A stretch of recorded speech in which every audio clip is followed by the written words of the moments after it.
பின்பற்ற வேண்டும் என்ற நோக்கின் அடிப்படையில் இவ்வாறான அபிவிருத்தி நிகழ்வுகளை ஆரம்பிக்கின்ற போது எந்தவிதமான வீண் விரயங்களுமற்ற பொது பணத்தினை வீணாக்காது அதனை மிக பொறுப்புணர்வோடு செலவழிக்கின்ற ஒரு கலாச்சாரத்தை உருவாக்க வேண்டும். அதற்காக கட்சியினுடைய பொறுப்புணர்வோடு செயற்பட வேண்டும் என்ற வேண்டுகோள் நமக்கு வழங்கப்பட்டிருக்கின்றது. இது முதலாவது விடயம். எனவேதான் மிக எளிமையாக இந்த நிகழ்வினை நாங்கள் ஏற்பாடு செய்திருக்கின்றோம்.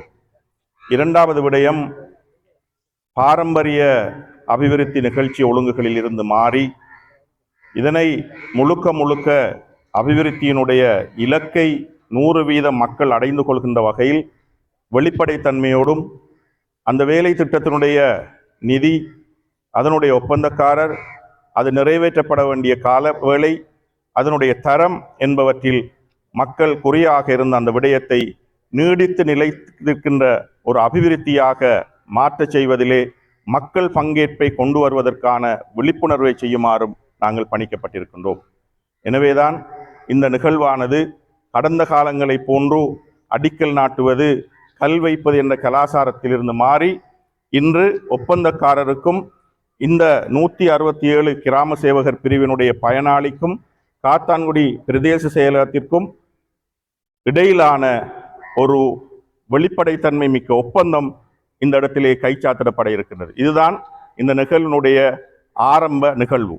இதற்கு பின்னர் காத்தான்குடி பிரதேசத்திலே தேசிய மக்கள் சக்தியினுடைய வேலை திட்டங்களை இந்த ஒழுங்கில் முன்கொண்டு செல்வதற்கு எமது செயற்குழு தீர்மானித்திருக்கின்றது. எனவே இது மிக குறுகிய கால அழைப்பிலும் மிக குறுகிய கால ஒழுங்கிலும் ஏற்பாடு செய்த ஒரு நிகழ்வு.